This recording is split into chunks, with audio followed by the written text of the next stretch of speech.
Imagine life without oxygen. What? That is a sentence that is inappropriate to its core, whether it is referred to in a scientific way or from a social standpoint. In this episode, we're going to judge the Onceler, a man who single-handedly deforested an entire patch of land, triggering a huge biodiversity change. Onceler is not really a classical villain with a sad past and a habit of monologuing. Yeah, we've all been through that story, but the character of Onceler in the Lorax is a fair example of the misguided people who currently inhabit the Earth. The desire for a little bit more, which never gets satisfied and ends up snowballing into an avalanche, is ultimately their downfall. Onceler is also one such human being. Onceler suddenly appears out of nowhere in a Truffula forest, which is also in the middle of nowhere. Talk about a confusing plot. Anyway, the first thing he does after setting up camp is cut down a tree. The nearby creatures are utterly shocked after witnessing this act. Although comparing this to the real world, this is not the big of a deal, considering whole forests have been wiped out to extinction just so that the chain of goods supply continues. Would you ever stop a person cutting down a tree which you have no stake in? Think about that. Onceler also displays his toxic entrepreneurship, which, to be blunt, is the least renewable. After cutting down the tree and receiving a warning from the Lorax, he is still stubborn about his ideas and possesses the cotton-like leaves into a yarn and ultimately into a commodity known as thneed. Thneed, like every other product today, is utterly useless, but it's marketed as something you want most in your life. Initially, after trying to sell the prototype in the nearby city, Onceler's project is disliked, but after a beautiful girl adorns it, it becomes the talk of the town. Does that remind you of something?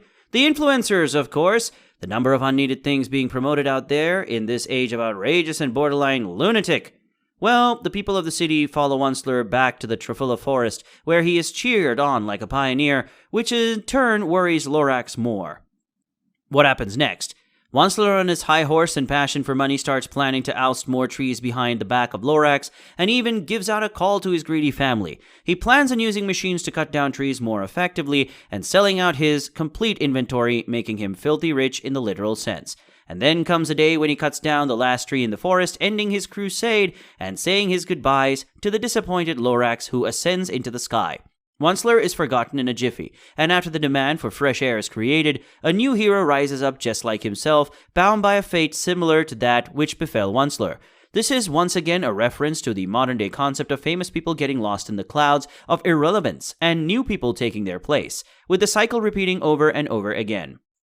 1,000,000 Truffula trees were casualties. What would be the penalty?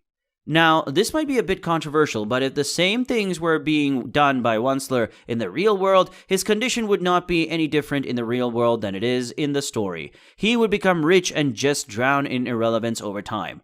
Onceler is a very human character who makes very relevant points about the Lorax from time to time that cannot be denied, but neither can the idea of making a whole species of tree extinct.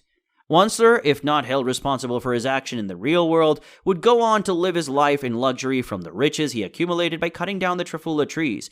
But let's assume that his sins did catch up to him and he is convicted of his crime. What would his punishment be according to the law?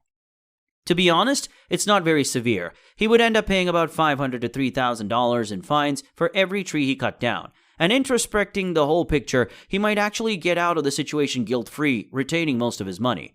The only virtuous thing Onceler did was to stick out his own neck at the end and live in the mess he created as an atonement for his sins. Stories like the Lorax are not really as far from reality as people think. They are just a mirror reflection of the future that awaits us. Onceler is a character from a book released in 1971, and it is astonishing to see how accurately the future was depicted by Dr. Seuss. If you like the story, do subscribe to our channel and hit the like button. Don't forget to see other videos on similar topics. See you there.